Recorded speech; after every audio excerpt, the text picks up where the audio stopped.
नमस्कार, स्वागत आपका इस न्यूज अपडेट में। आपके साथ मैं हूं राजेंद्र देव।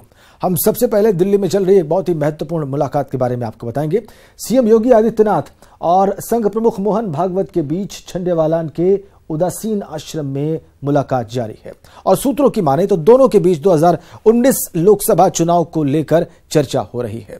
साथ ही सरकार और संगठन के तालमेल के साथ साथ यूपी की ताजा राजनीतिक स्थिति पर भी चर्चा हो रही है। यह भी कहा जा रहा है कि बैठक में सीएम योगी संघ प्रमुख के सामने सरकार के कामकाज की रिपोर्ट भी पेश करेंगे। इसलिए ये मुलाकात बहुत ही अहम, बहुत मायने रखने वाली दिल्ली में चल रही है, झंडेवालान में, जहां पर संघ का कार्यालय है और ये बहुत ही महत्वपूर्ण समझी जा रही है।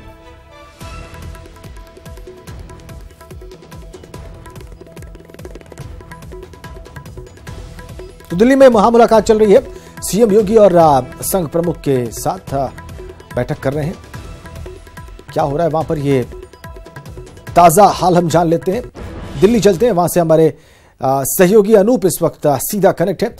अनूप, ये बैठक कब शुरू हुई है, कितना वक्त गुजर गया और अंदर से आपको क्या रिपोर्ट्स मिल रही हैं?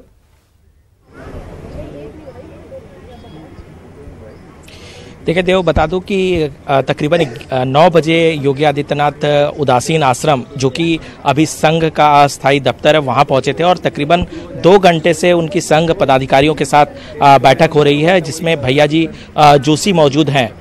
जहां तक मोहन भागवत की बात करूं तो मोहन भागवत थोड़ी देर में उदासीन आश्रम पहुंचेंगे और उसके बाद योगी आदित्यनाथ और मोहन भागवत भी मिलेंगे।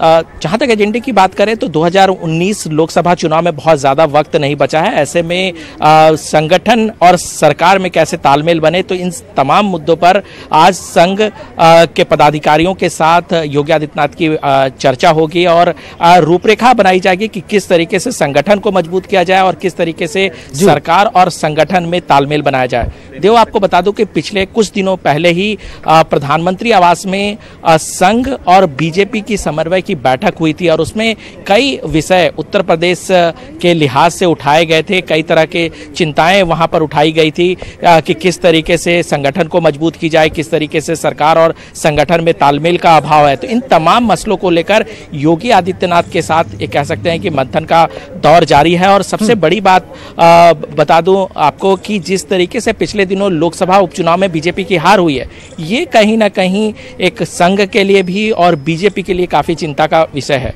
जी देव। अनूप, बिल्कुल जाहिर सी बात है, जो बाई इलेक्शंस हुए हैं उत्तर प्रदेश में, उसमें बीजेपी को हार का सामना करना पड़ा है यूनाइटेड अपोजिशन से। इस बैठक में चूंकि खुद मोहन भागवत मौजूद रहेंगे, तो मोहन भागवत का वहां पर रहना ये बताता है कि वो संघ के जितने भी संगठन हैं, संघ का जो भी फीडबैक है वो सब लेकर उसमें मुख्यमंत्री योगी से बात करेंगे। इसलिए भी ये बहुत महत्वपूर्ण हो जाएगा। अनूप, ये दर्शकों को बताइए कि संघ प्रमुख और संघ क्या बातें मुख्यमंत्री से कह सकता है, क्या जानकारी आपको मिली है संघ के सूत्रों से? देखिए, सबसे बड़ा जो सवाल आज ये है कि जिस तरीके से जो पिछले दिनों संघ और बीजेपी समन्वय बैठक में जो चिंताएं व्यक्त की गई थी कि सरकार और संगठन में एक तालमेल का अभाव है, दूसरी तरफ कुछ बड़े नेताओं में भी मतभेद सामने उभर कर आ रहे थे जो बीजेपी के सेंट्रल यूनिट के पास थे। तो इन तमाम विषयों पर किस तरीके से तालमेल को बढ़ाया जाए, किस तरीके से संगठन को मजबूत किया जाए, क्योंकि देव, आप भी इस बात को बखूबी समझते हैं कि लोकसभा चुनाव अगर सर पर है और उत्तर प्रदेश का महत्व कितना है, ये समझाने वाली बात नहीं है। बीजेपी इस बात को बखूबी समझती है कि अगर फिर से सरकार बनाना है, केंद्र में फिर से सरकार बननी है, तो उत्तर प्रदेश में फिर से परफॉर्मेंस बहुत अच्छा करना पड़ेगा। लेकिन जिस तरीके से समाजवादी पार्टी और बीएसपी एकजुट हुई है और बीजेपी को लग रहा है कि अगर ये फिर आगे भी एकजुट रहते हैं तो फिर उनके परफॉर्मेंस पे असर पड़ सकता है। ऐसे में बीजेपी को किस तरीके से मजबूती प्रदान की जाए, ये संघ के लिए काफी चिंता का विषय है। किस तरीके से सरकार के कामकाज को जमीन तक पहुंचाया जाए, एक तालमेल बिठाया जाए और किस तरह से पार्टी को भी एकजुट रखा जाए। तो ये तमाम मसलों पर संघ के तरफ से एक दिशा निर्देश जारी किया जाएगा, क्योंकि देव, आज जो अभी बैठक चल रही है उसके बाद तुरंत योगी आदित्यनाथ लखनऊ जाएंगे और वहां पे भी दत्तात्रेय होसबोले और तमाम संगठन के पदाधिकारियों के साथ बैठक होगी। यानी एक लंबी रूपरेखा तैयार की जाएगी संघ की तरफ से कि किस तरीके से संगठन को मजबूती प्रदान की जाए। ये आपने बहुत ही महत्वपूर्ण बात बताई, रेखांकित की, अंडरलाइन की अनूप के। अभी इसके बाद वो फिर लखनऊ में भी संघ के आनुषंगिक संगठनों के प्रतिनिधियों के साथ जाकर बैठक में शामिल होंगे मुख्यमंत्री।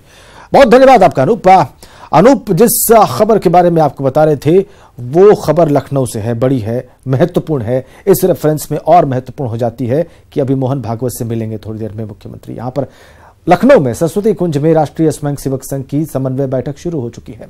बीजेपी और अन्य आनुषंगिक संगठनों से जुड़े पदाधिकारी इस बैठक में मौजूद हैं। काशी, गोरक्ष, कानपुर बुंदेलखंड, अवध प्रांत के पदाधिकारी और संगठन मंत्री भी इस बैठक में शामिल हैं। प्रदेश संगठन महामंत्री सुनील बंसल के साथ साथ अन्य प्रांत और क्षेत्र संगठन मंत्री भी इस बैठक में मौजूद हैं। इस बैठक में मिशन 2019 के मद्देनजर संगठन और सरकार के कार्यों को लेकर चर्चा हो रही है। मिशन 2019 फतेह करने के लिए एक खास रणनीति के तहत कार्य करने के निर्देश इसमें दिए जाएंगे, ऐसा अनुमान लगाया जा रहा है। ये बैठक आज शाम 5 बजे तक चलेगी और आपको बताएं कि दिल्ली से वापस आने के बाद मुख्यमंत्री योगी भी इस बैठक में शामिल हो सकते हैं।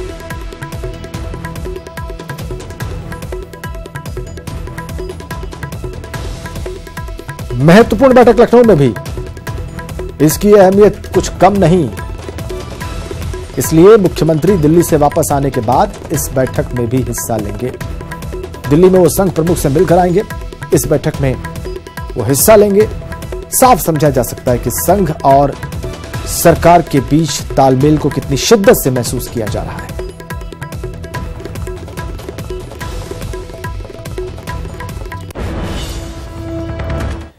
यह तो मुख्यमंत्री की आज की सक्रियता की बात थी, लेकिन अयोध्या के संत सम्मेलन में कल पहुंचे सीएम योगी ने राम मंदिर मुद्दे पर संत समाज से धैर्य रखने की अपील की। उन्होंने कहा कि सरकार संवैधानिक मर्यादाओं से बंधी हुई है।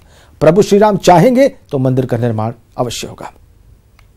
जैसे भी हो, यह सच है, अयोध्या की ही ये भावना नहीं, भारत के बहुसंख्यक समाज की ये भावनाएं हैं और बहुसंख्यक समाज की इन भावनाओं के साथ हम सब की भी भावनाएं हैं कि इस समाधान का एक मार्ग निकलना ही चाहिए और निकालने के लिए इतने दिनों तक आपने धैर्य रखा है, कुछ दिन और धैर्य रख लीजिए, समाधान का रास्ता अवश्य निकलेगा। सुना आपने, योगी आदित्यनाथ ने मुस्कुराते हुए संत समाज को यह संदेश दे दिया कि वे उनकी मांगों के साथ हैं, लेकिन मर्यादा के साथ धैर्य भी बना रहना चाहिए। समाधान जल्द निकलेगा। सीएम योगी की सलाह पर एक संत ने क्या कहा, जरा सुनिए। अब लोग धैर्य रखे हुए हैं, उसी से काम चलने वाला है।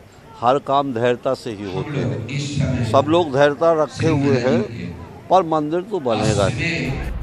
अयोध्या में राम मंदिर बने, इसके लिए संत समाज जमकर हुंकार लगा रहा है। महंत नृत्य गोपाल दास के जन्मदिन पर जुटे संत यह मानते हैं कि ये जमावड़ा मंदिर निर्माण के उद्देश्य से ही हुआ है। सुनिए, मंदिर निर्माण को लेकर समागम में आए संतों ने क्या कहा।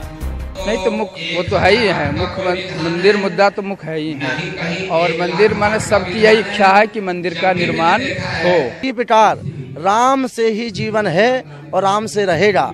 अयोध्या में जो संत सम्मेलन हुआ है, जिसमें मुख्यमंत्री योगी आदित्यनाथ जी आए और जिसके न्यास परिषद के अध्यक्ष महंत नृत्य गोपाल दास जी के जन्मोत्सव पे आए, उन्होंने कहा कि निश्चित होकर आप लोग केवल भगवान का स्मरण करें, मंदिर बनना और ये तय है और मंदिर जल्द ही बनेगा। योगी ने मंदिर निर्माण के मुद्दे पर समाधान की नीति और लोकतांत्रिक मर्यादाओं की बात कहकर संतों का दिल भी जीत लिया और नाराजगी मोल लेने से भी बच गए, क्योंकि उन्हें पता है कि सूबे की सियासत संतों की नाराजगी मोल लेकर नहीं हो सकती। 2 दिवसीय संत सम्मेलन में संतों की तरफ से क्या निकल कर आता है, सरकार उनके साथ खड़ी होती है या फिर सफाई देती है कि अभी भी अदालत के फैसले का इंतजार है। वीडियो जर्नलिस्ट मनोज शाही के साथ अजीत सिंह, न्यूज 18 अयोध्या। इधर तन्वी अनस पासपोर्ट मामले में नया मोड़ आ गया है। खबर है कि LIU और पुलिस की जांच में तन्वी सेठ का पासपोर्ट अटक गया है, क्योंकि तन्वी ने पासपोर्ट आवेदन करने वाले फॉर्म में जो पता दिया है वहां वो पिछले 1 साल से ज्यादा वक्त से नहीं रह गई हैं। सूत्रों के मुताबिक LIU दिए गए पते पर कैसरबाग पहुंची। जब वहां पर पहुंची तो अनस और तन्वी के वहां नहीं रहने की बात सामने आई है, जबकि 14 जून से पहले तन्वी के मोबाइल की लोकेशन नोएडा से ट्रेस की गई। इसके बाद अब पुलिस तस्दीक के लिए नोएडा जाएगी। साथ साथ यह भी कहा जा रहा है कि तन्वी का पासपोर्ट कैंसिल हो सकता है और गलत जानकारी देने के लिए FIR भी उन पर दर्ज हो सकती है।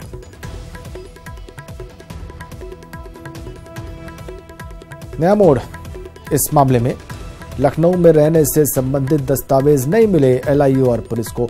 2 घंटे से ज्यादा वक्त उन्होंने कैसरबाग में गुजारा कल, लेकिन वो इस नतीजे पर पहुंचे कि वो 1 साल से इस पते पर नहीं रह रहे हैं। इसका मतलब उन्होंने गलत जानकारी दी है और ये काफी है पासपोर्ट कैंसिल कर देने के लिए, और तो और आगे बढ़कर FIR दर्ज करने के लिए भी ये आधार बन सकता है।